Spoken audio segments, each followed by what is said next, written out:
I'm Jen DeMarco, and I'm the Contemplative Programming Coordinator at Rancho La Puerta, and I'm here today to share some words with you regarding the upcoming International Day of Yoga on June 21st.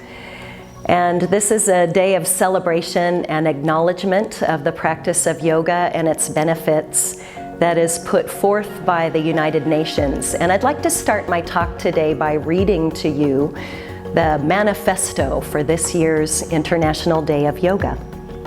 Allow me to pull this up digitally here. And these are the words. The International Day of Yoga aims to raise awareness worldwide of the many benefits of practicing yoga.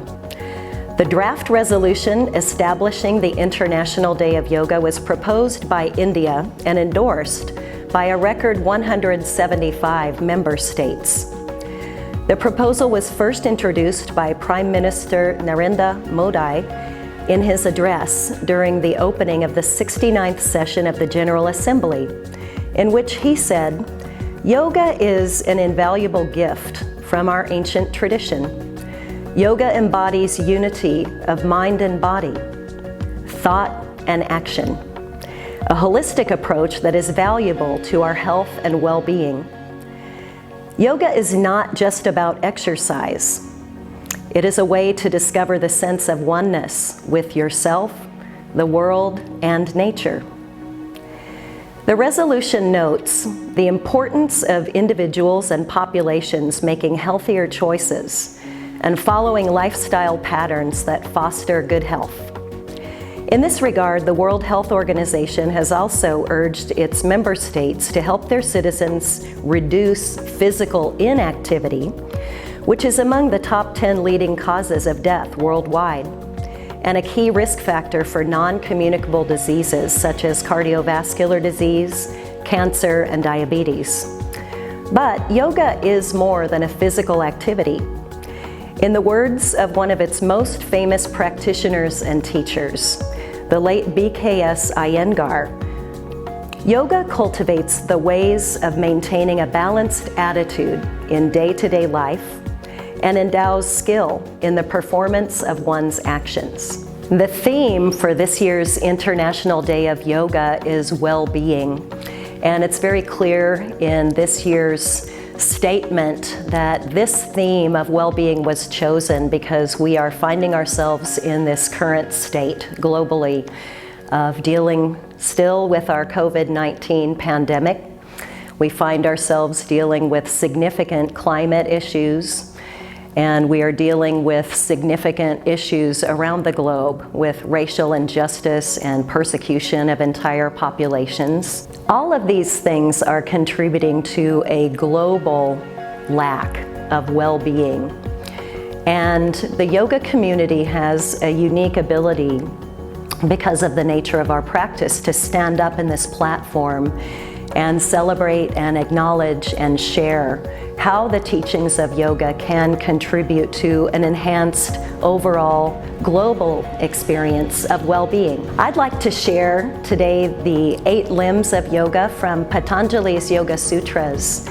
And I think that anybody who listens to this overview can agree that in taking on the reflection, the inquiry that is contained within the 8 limbs of yoga, certain truths are revealed to us about ourselves that can enhance the way that we are conducting ourselves out in the world to enhance our own well-being and those around us, and perhaps even on a bigger global scale.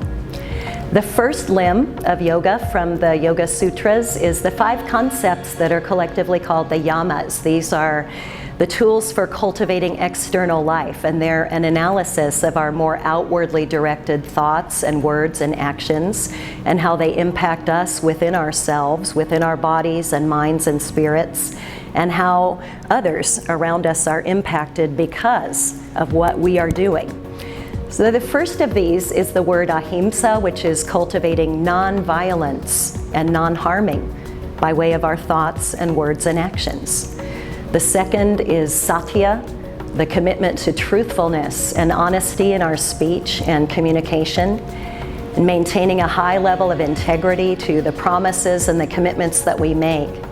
And above all else, having the courage to be very authentic in our self-expression, to fearlessly be able to show our true selves to the world around us. The third part of the first limb of yoga is the word asteya, which is cultivating non-stealing, not taking from others that which is not being freely given. And the fourth part is the word brahmacharya, which in certain traditions is translated as continence. And that means having the internal fortitude to make the positive choice when we're in a moment of decision making and we know that a certain decision might be very short-term gratification, and then there's always the right choice, which might be a little bit more difficult in that moment. And continence means I'm going to have the fortitude to make the choice that's going to really support my inner mission statement. That's one definition of brahmacharya.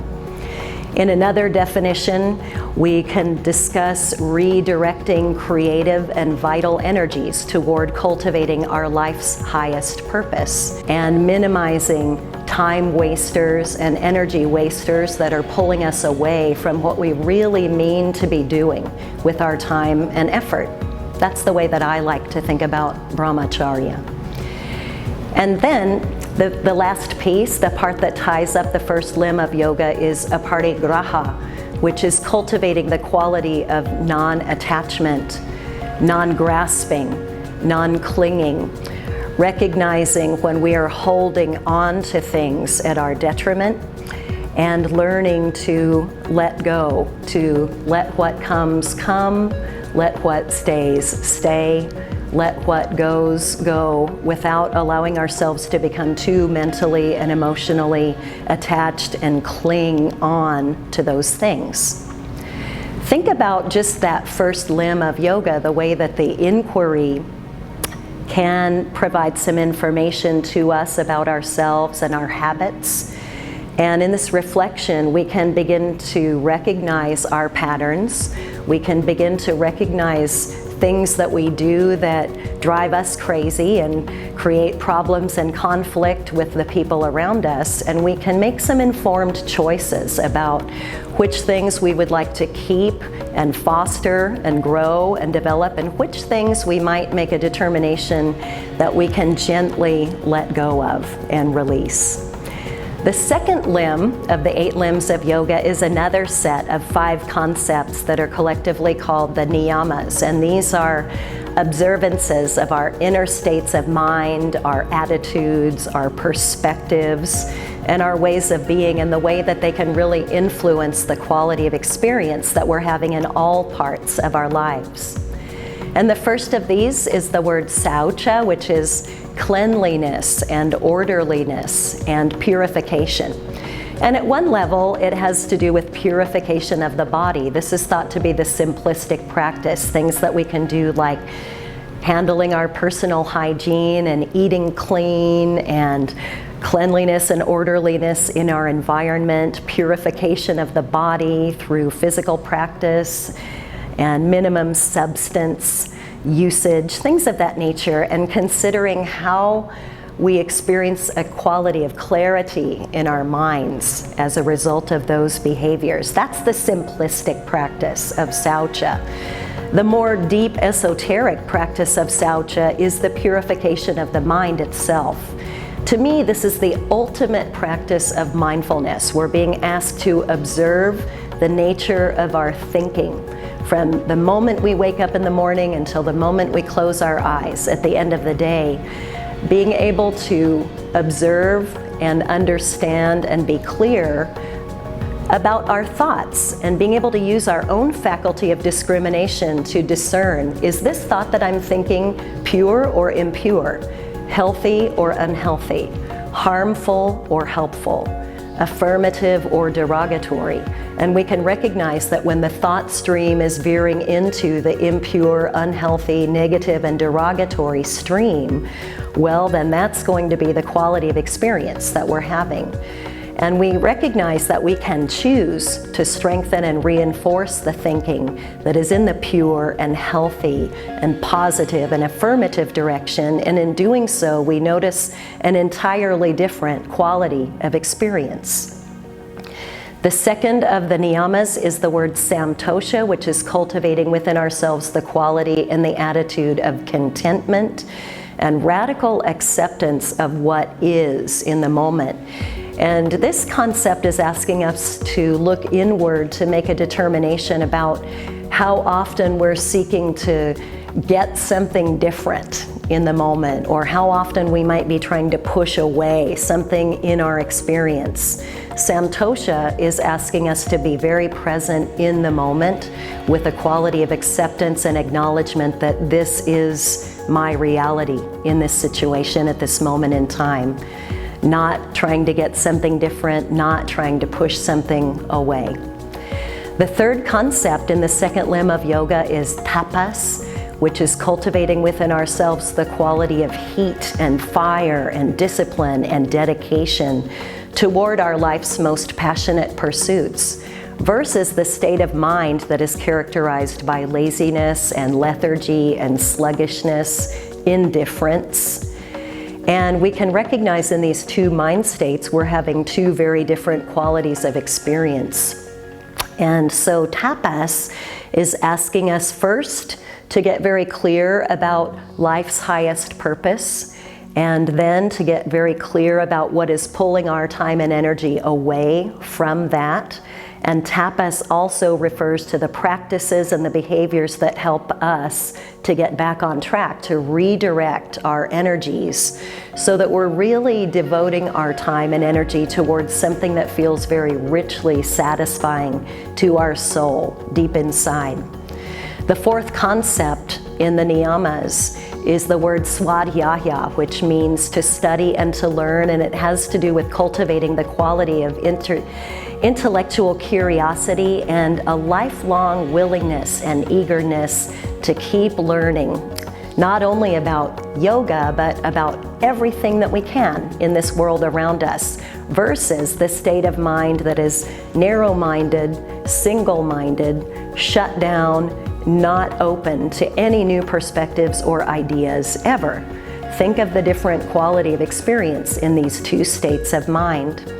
In Swadhyaya, there are two kinds of learning that are addressed. One is the direct intellectual form of learning, like reading books or attending classes, and the other is experiential learning, that kind of learning that can only come through the direct experience. And of course, when we're talking about yoga, we're talking about the insights that come from the practice. That's not something that can be taught. It's only something that can be experienced from doing the practice. And so these two kinds of learning, the intellectual and experiential learning, come together for true mastery. And the true mastery comes from this place of self-realization, self-knowledge, self-understanding. And that is the point of all of the learning that we engage in yoga. And the last piece of the second limb of yoga is Ishvara Pranidhana, which is a surrender all to God in the traditional context. The way that I like to talk about it in my classes is to make a determination for ourselves how exactly it is that we find connection to something in this world beyond ourselves, or how is it that we understand that we are all inextricably interconnected and that our thoughts and words and actions really do impact the world around us.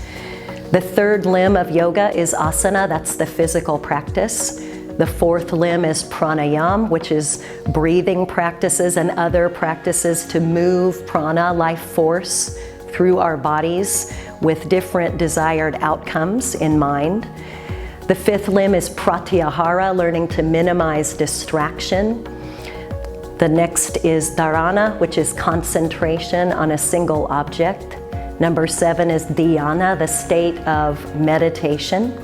And the eighth limb is samadhi, which is the state of enlightenment, which is really characterized by walking around with this understanding of our interconnection.